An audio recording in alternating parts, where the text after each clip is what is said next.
In Amersham, and then a friend of mine worked for Citizens Advice, and I heard about a research project in Chesham, and she said to me, watch out, when you get into Citizens Advice, you'll never want to leave. And she was so right. I started working at the Chesham office, and then I was promoted to manager. I was there for about 5 years, and following a restructure of Citizens Advice in Buckinghamshire, I moved over to Hertfordshire and running Watford since last May. It's lovely to be here. I've spent a lot of my childhood in Watford. My great aunt lived in Watford, so it's lovely to be back in the town. Fantastic. I know you come into Watford recently, and I wanted to know something. Citizen Advice has been for many, many years, and it's a huge organization. Do you think everybody knows about Citizen Advice, or do we all familiar about the organization? That's a good question, Enoch. It's Citizens Advice has existed since the end of the Second World War, so over 75 years. And I think sometimes there's a misunderstanding of what we do and how we do it. We provide free, confidential and impartial advice to anybody on issues that they face, and we campaign on policies that we think can affect and improve vulnerable people's lives. There are 260 Citizen Advice offices across the country, and although we work under the network of national Citizens Advice, we are independent charities in our own right. And I don't think people realise that we're independent charities, we're not funded by the government, and that we're dependent on volunteers. Brilliant. So I heard every operation you're doing, not staffed, is all volunteer based. Mainly volunteers. We're lucky at Watford, we have about 40 volunteers. We're dependent on volunteers. They're given thorough training, and they are the backbone of our organisation. We wouldn't be able to deliver the advice without them. So they are the heart of the organisation, and the voluntary the work that can be done by volunteers isn't just advisors. It's receptionists, it's administrators, and of course trustees too. Brilliant. Okay, that's amazing, because I'm not sure that I heard a big organisation operated by just volunteers. Yeah, we have some staff. We have about 11 part-time staff who are supervisors who oversee the advice and the quality and the training. So we have some staff, but we're a volunteer-led organisation. So what kind of service you offer there, and how people can come to you? That's a good question as well. Obviously, since the pandemic, our normal route would have been face-to-face and people coming through our front door. We're based in St Mary's Churchyard, just off the High Street. So the pandemic changed that, and we were only able to give phone advice and advice by email, which continues. So if you fill in an inquiry form because you've got a problem and you want addressing, that's a quick way of getting hold of us, or the telephone is another route. But we have, since the pandemic has eased, we've been able to open our front doors so clients can come to us either on a drop-in basis or an appointment basis. And for many of our clients, the most vulnerable, they need to be helped. They need to be helped face to face. Some of the problems they face aren't easy to resolve over the telephone. Mm. So what kind of service do you provide? Like what kind of people come? So all sorts. I think Uh-huh. that's it is it we are a service for everybody. So it doesn't matter. Okay. You Yeah. it doesn't matter. You know, Mm. you don't have to be a certain person to qualify. It's the services for Mhm. everybody. Mhm. Mhm. Invariably, people come to us. Most of the issues that people come to us with are benefit issues, or they might have money problems. Mhm. They might have employment issues or housing issues. But people come to us as well with Mhm. consumer Mhm. affairs, and they might have relationship breakdowns, or they want to know their legal rights. So if they come to us, if we can't help them, we know exactly who to refer them to or signpost them to. Thinking about all your service you just mentioned, the COVID wouldn't have made a bit more than the normal time, Mm. before the COVID.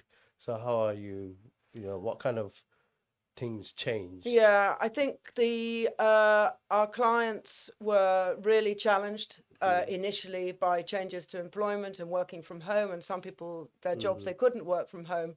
We had in Watford alone the about 122% increase on people having to claim universal credit. Mhm. So Mhm. financial difficulties, people struggling to make ends meet, people not Mhm. understanding furlough schemes, people not knowing Mhm. their rights. So the pandemic certainly had a difficult impact on many of our clients, and Mhm. the increase in demand for our telephone advice went through the roof.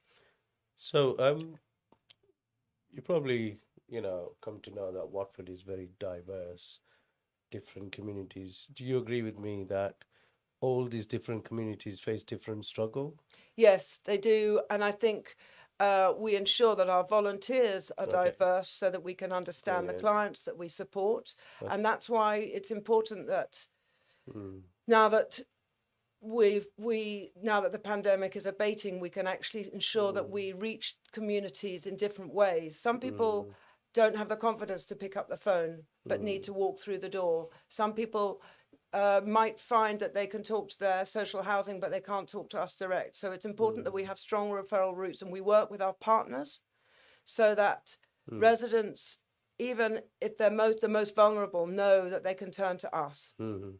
So that including people put on furlough and they didn't go back to work, or big impact on mental health, Yes, yes, and yes. all And these. not Okay, knowing, yeah, I mean, any of us can have a change in our of life course, yeah. that will turn our world upside down. But if you don't know what to do and you don't know who to turn, if you come to us, we can Mm, help you work through mm, what benefits might you be eligible for? mm, What if you're living in food and fuel poverty, what assistance can you get? What advice can you get? Sometimes people can be advised very quickly and they come to us for help. mm, We can mm, point them in the right direction and we can give them the support they need. Other people, it's much more complicated.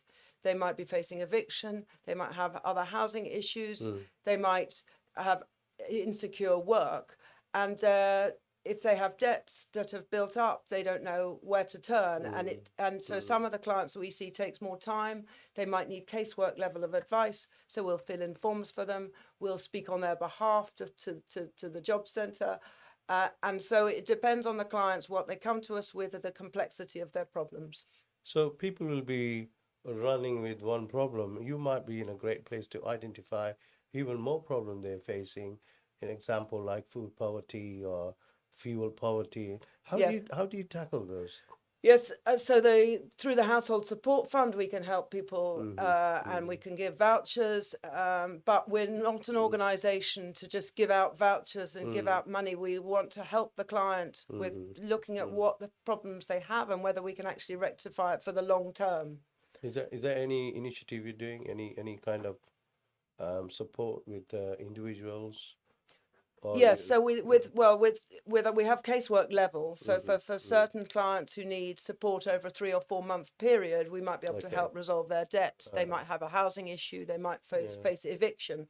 So that's a longer term work. Other people, they might need a temporary help. They might need a voucher. They might need some food support. They might need showing in the right direction, and then they can help themselves. I strongly believe, I would say that we in One Vision, we strongly believe working in collaboration is very important so we can reach out even more. I know the Citizen Advice work very closely with One Vision in terms of your clients coming and asking for whether any support with food or anything we are with. Is there any other organization you work with in terms of working collaboration? Yes, we work closely with the food bank. We work with Yeah. yourselves, One Vision. We're just starting a Okay. partnership with Watford Community Housing Mm. so that residents who are in Watford Community Housing, if they're struggling with their money or they don't know whether what they're entitled to in benefits, or they might have some debts that are building up, then we can help those residents. I think partnership with other organisations is absolutely crucial because Absolutely, yeah. otherwise our clients, we can help them as far as we can, and then they might struggle later on. Whereas actually, if we're in good communication with the police and with the health service and with the council, then the client gets support every step of the way. So the need is really increasing. Yes, our phone advice has hugely increased. Okay. We can only answer about 60% of our calls at the moment. Mhm. So we're looking for more volunteers, because more volunteers, if they're fully trained, they can give advice and then we can answer more of our calls. So how can these people can reach out to you? What is the typical way of getting to For the Citizen clients Advice? to reach out to Yes, us, yeah, so they yeah. can either call Adviceline. Our website is clear and shows how to get through on Adviceline. We have an inquiry form, which is nice and simple on our website. So if people want to have, they can wait a day or two, they can fill in an inquiry form and an advisor will come back to them. Or the drop-in service is on a Tuesday, Wednesday and a Thursday morning. So very often people choose to drop in because that's easier for them. On a typical day, with any individual probably stuck with, wake up in the morning, I had enough, nothing is working for me, I am going to the Citizen Advice now. How do you identify what kind of, people might be thinking, I just want to go to Citizen Advice. How do you identify what exactly the support they needed?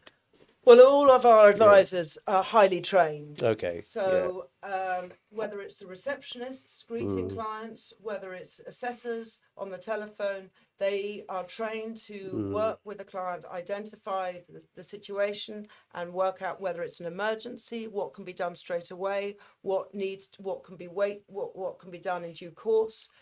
It's very important that our advisors look at the client in the whole. They might say they haven't got enough food, but there might be other reasons behind that.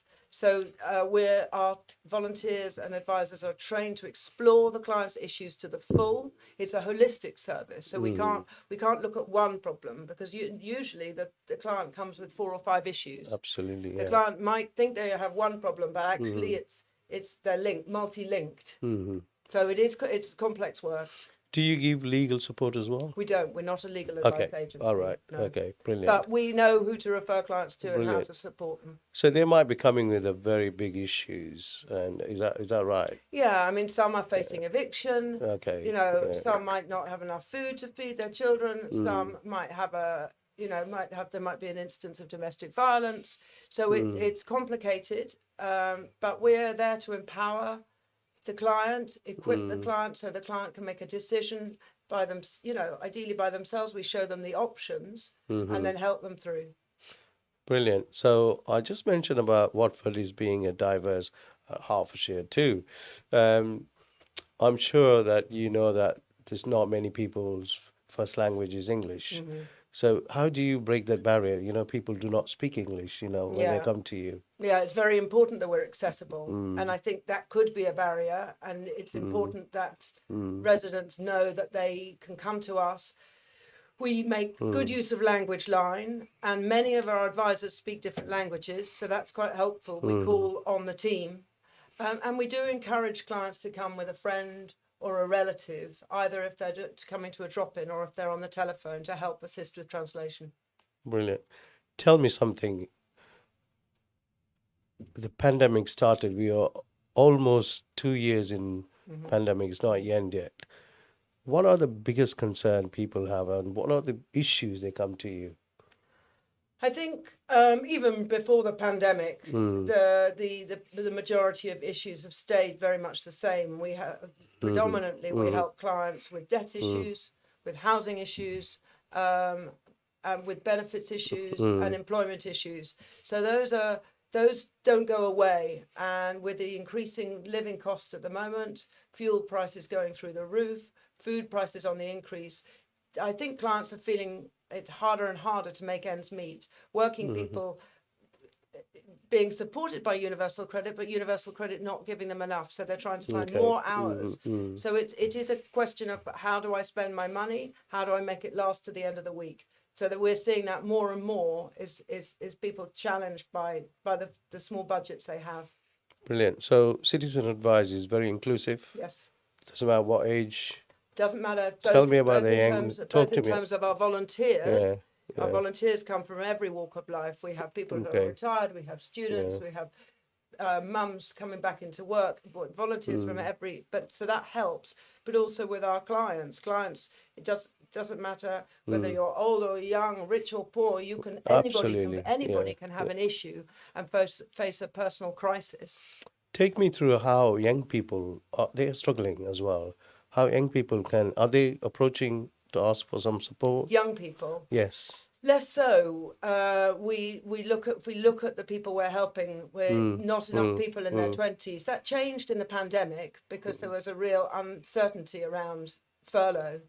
But it's important that we make sure that the young people know how to get to us. So we're using web chat. We're trying to use social media more. We're trying to be accessible after hours. Because I think if you're working and you're young, well, it's not easy to get to Citizens Advice Bureau, but actually we need to be accessible as much of the week as we can and through as many channels as we can, channels that younger people might prefer to use.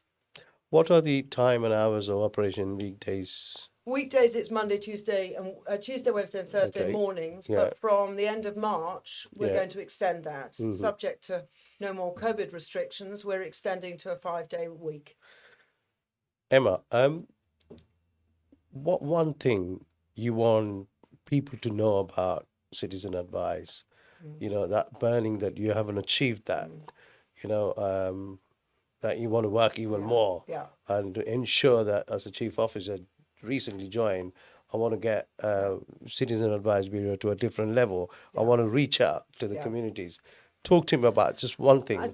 I think for me, it's people realising we're a charity. There's a misconception that we're funded by the government, and we are not. We are a charity. We're dependent on volunteers who are highly trained, so people can feel reassured, and all the advice that we give is quality assessed. So it's important that people realise that we are going to give people good advice so they can trust in us, but that we are a voluntary organisation trying to meet the demand.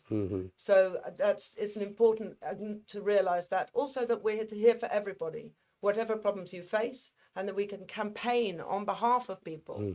The data we collect means that we can campaign to change policies and practices that actually affect people's lives. Brilliant. Emma, one final question to you. I'm sure that Citizen Advice, talking to you, that majority of people come to you with low income or struggling with mental health or anything. What about the homeless people? I'm not sure whether they can use. Yes, they can and they do. And we have ways of helping the homeless. We work with one YMCA and we work with the council. Okay. And so we have routes to helping them. We know how to support them and where the emergency measures are there. And then we can help them further to resolve their situation for the future. Brilliant, Emma. Thank you for joining us today. Emma, you got contact details on Citizen Advice website, and they're happy people.